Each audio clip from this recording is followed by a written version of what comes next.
In his 16 years as a salesman for Unitex Products Incorporated, Ray Markey has traveled almost 500,000 miles over every kind of road. But he has never been on this road before. And though it seems no different from the others, it is different. What makes it different began 7 years ago.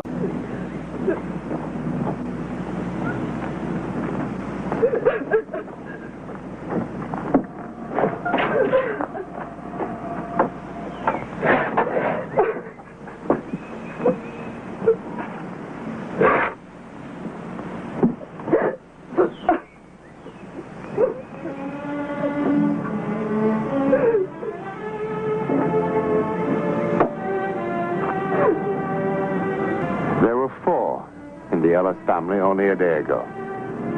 Yesterday, their son and brother was killed. Today, he was buried. He was 12. His name was Paul. Now, some say that there is no return from the grave. That death is absolute, final. And yet there are so many authenticated reports of how that seemingly impenetrable barrier has been pierced. That barrier between this world and the next. Even if only for a moment.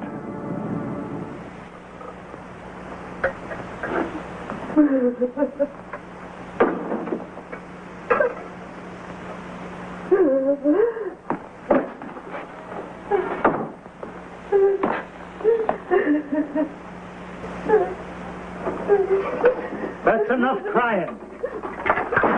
Enough!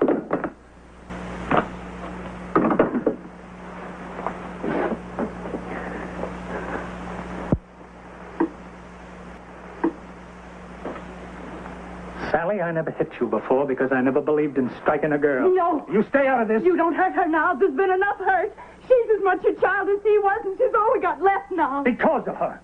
The boy would be in this house now, eating at table with us, alive and happy if it wasn't for her. It's only the grief. Otherwise, you wouldn't be talking like that. You got as much love for the one as for the other. I hate her. You don't know what you're saying. I hate her. No!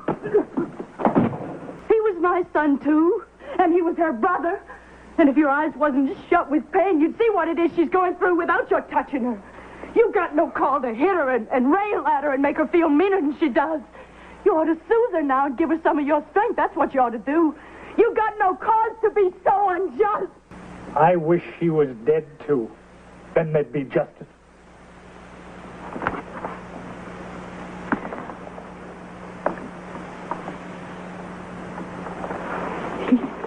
You know, he don't know what he's saying.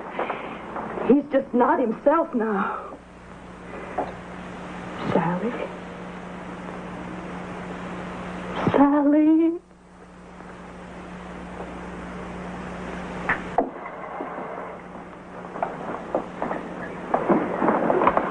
Wasn't you going to say a word? He ain't going to stay like he is, you know. He's just not himself right now. I heard him say it. He don't want me here no more. Oh, he's like a man raving with fever out of his mind. You can't hold it against him. He said he wished me to be dead. It's just words out of his mouth. You can't hold it against him. This here's your home. Don't you go away out of it. I ain't wanting to go away. But I ain't going to stay either, though he knows it wasn't my fault Paul's gone. I know it. Ain't that enough? No, it ain't. You know it ain't.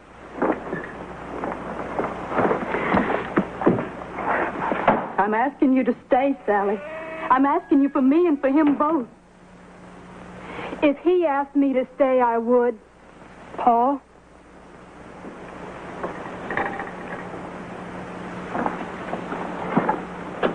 I searched into my conscience, and Paul ain't dead on account of me. Paul, don't send me away into nothing. You just got to say one word, Paul. I'll stay out of your sight, and I'll speak low so you won't ever hear my voice. And afterwards, no matter how it hurts, I'll tell you it over, every second at a time, till you understand and know just exactly what happened and the way it happened.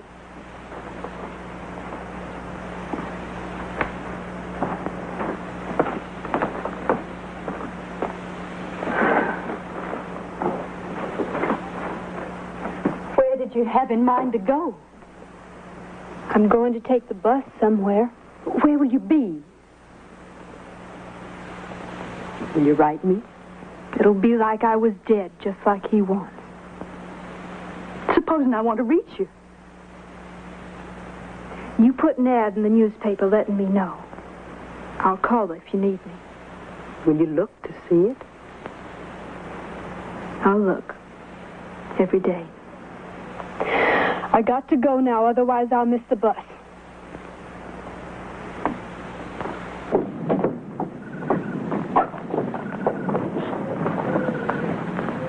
You take good care of yourself, you hear? You watch yourself.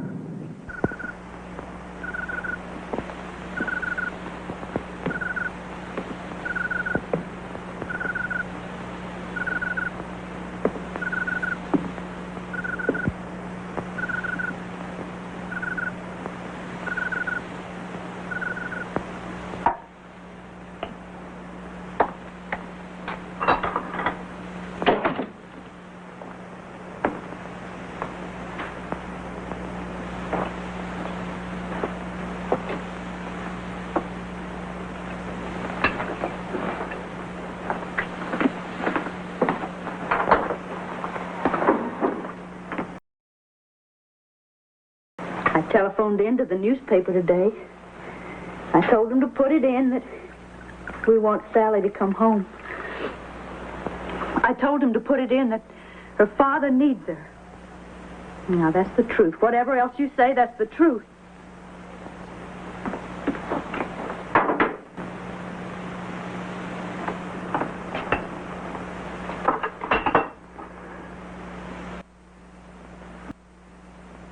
All right? If that's what you want.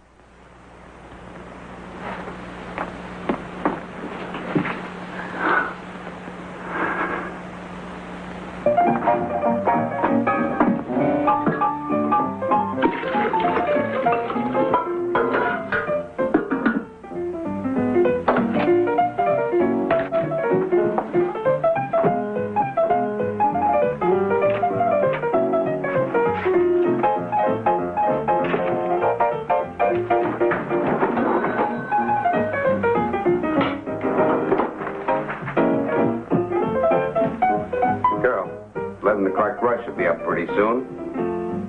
We've got no time to be reading the paper.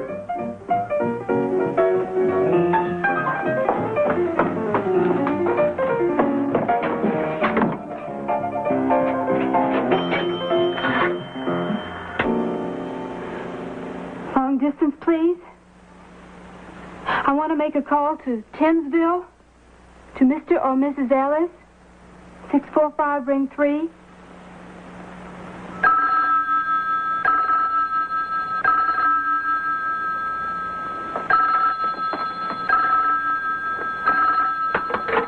Hello? Sally? Mama? Are you all right? Where are you? Mama, did Papa put that ad in too, or was it just you? Sally, we want you to come home. I gotta hear Papa say it himself, Mama. I gotta hear it out of his own mouth. Now, you wait, you hear? Don't go away. He's waiting right here to talk to you. She wants to hear it out of your own mouth.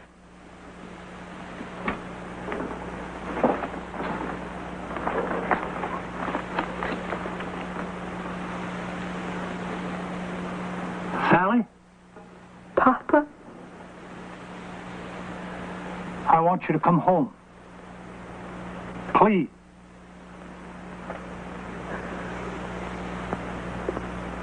I'm coming home now, Papa.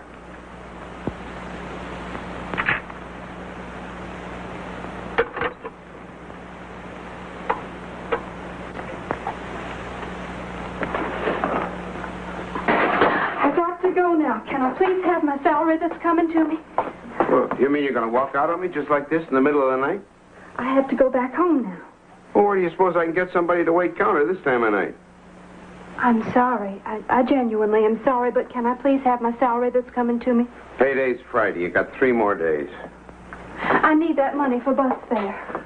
You come back Friday like I say. That's my money. I earned it. Well, I ain't saying you won't get it. I'm saying come back Friday. I can't wait that long. I gotta go back home now. I ain't got any other money. That's my bus fare. You're all the same. You come in here nice as you please, butter won't melt in your mouth. You gotta have a job so bad and I help you, and then you got no more thought to me than I was a piece of garbage. Please, Mr. Casey, I just gotta go home. You walk out of here now. I got the 11 o'clock rush coming up. What am I supposed to do? Wait counter and take cash at the same time? No, sir. You come back Friday, that's all. Don't you worry, just the same. I'll get home.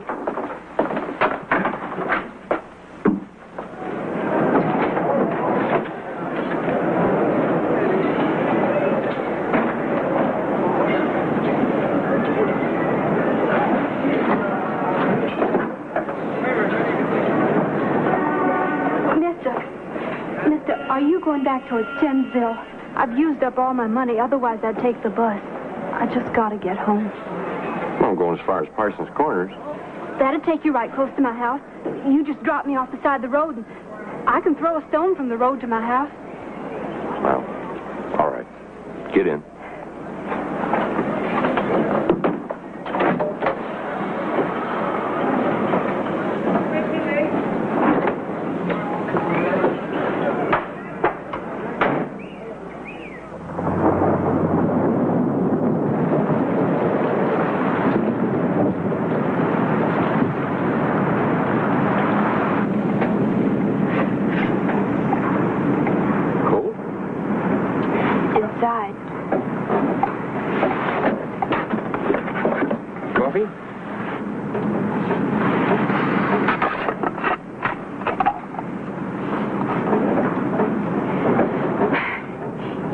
You're just sitting here, and it's like this was the only place alive in the whole world. Nothing outside but the black night passing you by. Kind of like those headlamps was making a tunnel in the night for us to go through. Going home. I never thought to be going home again, to tell the truth. What day is it? Tuesday. 5 days ago, then. No more than that.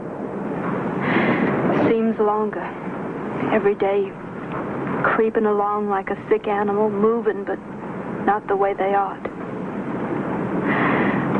Last Friday, I got up in the morning, and the sun was real clear.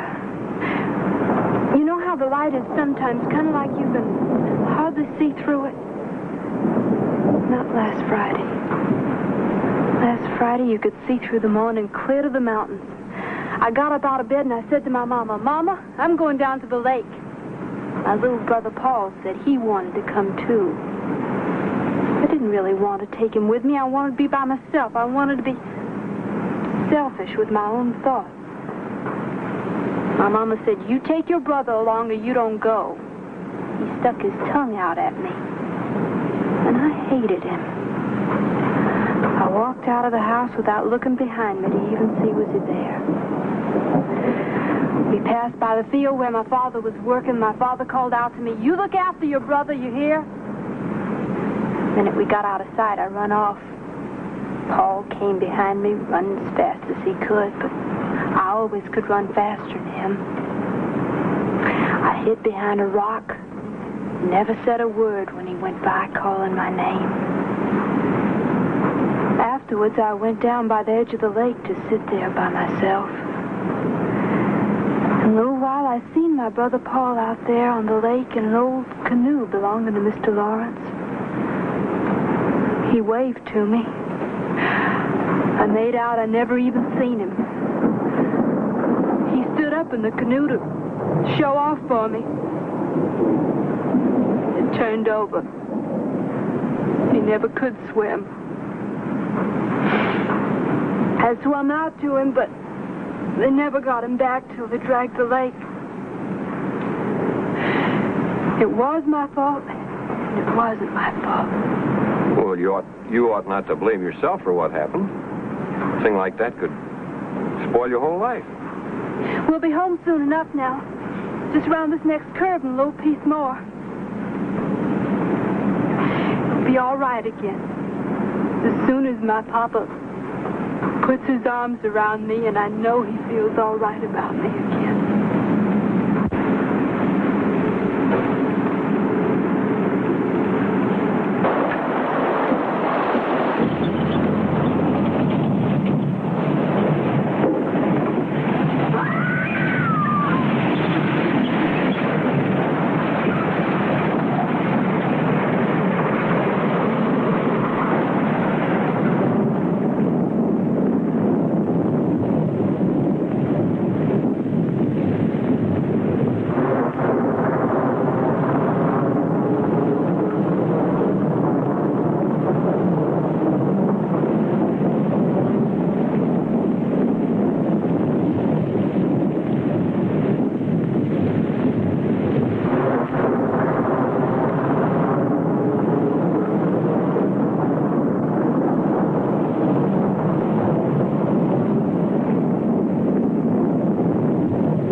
Around the curve.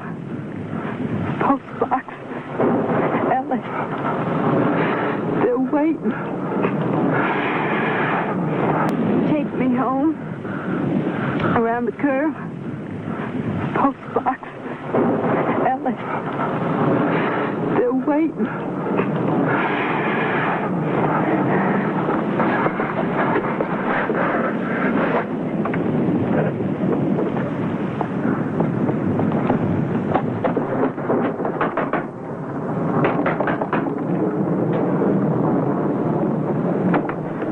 Mister, I don't want to scare you now, sir, but there's a girl out in my car. I picked her up along the road. Now, I don't want to scare you, sir, but she's hurt. She's hurt very bad, sir. I guess you better come in, mister. You didn't hear me. I said there's a girl. I heard you. It's a bad, wet night. You better come in and have a cup of coffee. Ma'am, I can't seem to get your husband to understand. Is your name Ellis? Yes, it is. You better put some coffee on. How many times do I have to say there's a girl that's dying out in my car? What's the matter with you? Look, I don't know what you people think you're trying to do, and right now I don't care. All right, I'm not going to bring her into the house. I'm going to take her to a doctor or a hospital or someplace where the people are at least human. Go with him.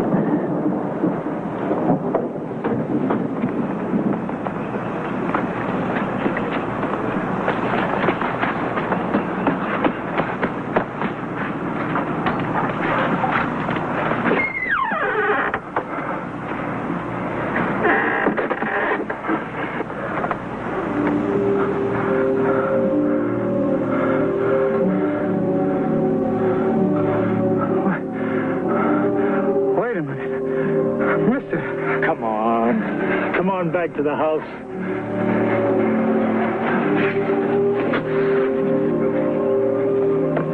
She was in my car. Come on. Come on.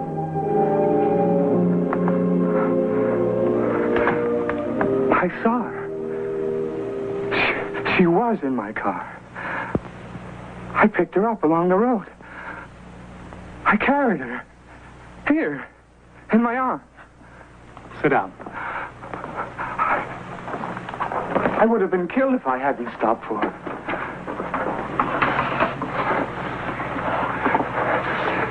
She was in my car. 7 years ago, our daughter was coming home. There was an accident. The man who was driving the truck that she was in was killed instantly. But somehow, as seriously injured as she was, my daughter kept coming home. Somehow, she managed to walk almost 3 miles from that wrecked truck before she dropped to the ground and died. She came very close. Very close. Every year she tries again. You're the 7th person to have picked her up out there where she finally fell. Even the bus drivers have stopped for her. Twice now.